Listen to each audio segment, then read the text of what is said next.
Assalamualaikum guys, balik lagi dengan gua Jaki di Belanja Saham. Pada video sebelumnya, di video yang Waskita Karya, gua mengatakan bahwa gua sama sekali nggak tertarik dengan saham konstruksi untuk saat ini. Alasannya adalah model bisnisnya guys. Nah, sekarang kita akan membahas saham konstruksi trio karya, yakni Waskita Karya, Wijaya Karya, dan Adikarya. Dan adapun kalau gue memang harus beli, gue kan mencari peluang di setiap saham ya guys ya. Adapun kalau misalkan gue harus membeli saham konstruksi, ini kalau guys ya, kalau gue harus membeli saham konstruksi, maka dibanding Waskita Karya dan Wijaya Karya, gue lebih memilih Adikarya. Yang pertama alasannya adalah Adikarya ini market cap-nya kecil. Market cap Adikarya ini cuma 2,6 triliun. Gua lupa tepatnya, tapi yang jelas dia di bawah 3 triliun. Untuk market cap-nya Wijaya Karya, dia berada di 8 triliun. Dan yang paling tinggi adalah Waskita Karya, dia lebih dari 10 triliun. Nah, artinya begini guys, ketika lu masuk ke salah satu saham, lu mau cuan gede, lu mau profit gede. Kalau misalkan lu mau cuan 100% dari Wijaya Karya, maka butuh uang 8 triliun supaya lu bisa dapat cuan 100%. Kan market cap-nya Wijaya Karya sekarang 8 triliun guys. Nah, lu beli misalkan Wijaya Karya di harga sekarang, kalau gua nggak salah harganya Wijaya Karya itu 400-an atau 500-an lah. Nanti gua akan tulis ya harga sahamnya. Kalau lu beli Wijaya Karya di harga sekarang dan lu mau cuan 100%, maka market cap-nya yang tadinya 8 triliun berubah menjadi 16 triliun.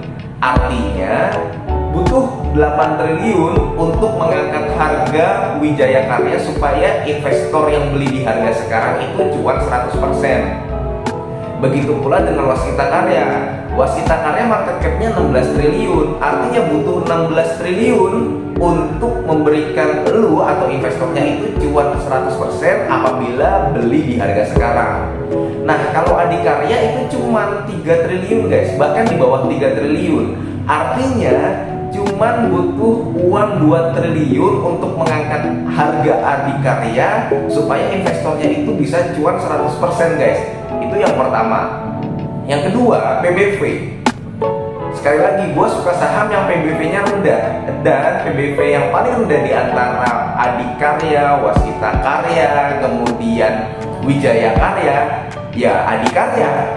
Waskita Karya PBV-nya masih di atas 1 guys. Untuk Wijaya Karya sudah di bawah 1, tapi dia masih di atas 0,5. Wijaya Karya itu kalau gue tidak salah di angka 0,6. Tapi Adikarya ini berada di 0,4. Harga Adikarya saat ini di angka 700-an. Menurut gua Adikarya ini nggak akan turun di harga 350 atau di bawah 400. Kenapa guys? Karena kalau misalkan dia turun di bawah 400 atau setengahnya dari harga sekarang yang 700, maka PBV-nya menjadi 0,2. Dan 0,2 itu sangat murah guys. Gua rasa investor sekarang Adikarya nggak akan mau melepas Adikarya di harga yang sangat murah.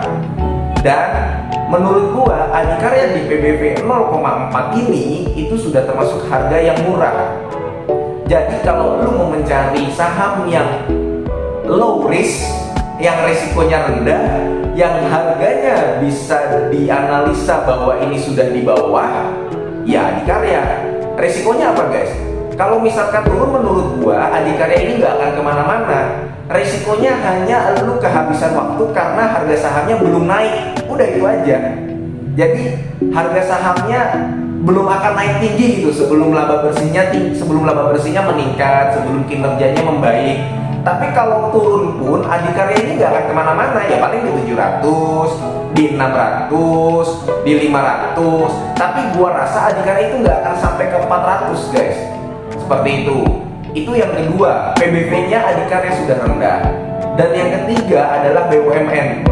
Sekali lagi guys, BUMN ini punya akses yang luar biasa dan ada IKN yang rencananya akan berjalan. Ya, Adikarya, Waskita Karya, kemudian Wijaya Karya, ini nanti bisa mendapatkan pengaruh sentimen dari adanya IKN, Ibu Kota Negara Baru, atau secara fundamentalnya nanti ketika sudah mendapatkan proyek-proyek di IKN atau pembangunan-pembangunan sudah mulai berjalan, laba bersihnya sudah meningkat, pendapatannya meningkat, dan harga sahamnya pun meningkat. Tapi gue tetap menyarankan guys, jangan menaruh seluruhnya uang lu di satu saham konstruksi, karena ya yang kita tahu beberapa emiten konstruksi ya seperti Waskita Karya itu anak usahanya ada tersangkut kasus hukum, jadi tetap perlu dianalisa ya guys ya. Gua cuma mau menginformasikan bahwa Adikarya ini sudah murah, tapi kembali kepada lu lagi, lu tetap perlu menganalisa lebih jauh saham-saham dari trio Waskita ini, dan kalaupun lu bisa, silahkan lu baca laporan keuangannya guys, seperti itu guys ya. Oke, kita cukupkan sampai di sini untuk pembahasan mengenai kenapa Adikarya di mata gua mulai menarik untuk dilirik ya guys, dilirik tapi belum masuk kalau gua pribadi ya, menarik untuk dilirik. Dan sekian sevideonya, kita ketemu lagi di video selanjutnya ya guys ya.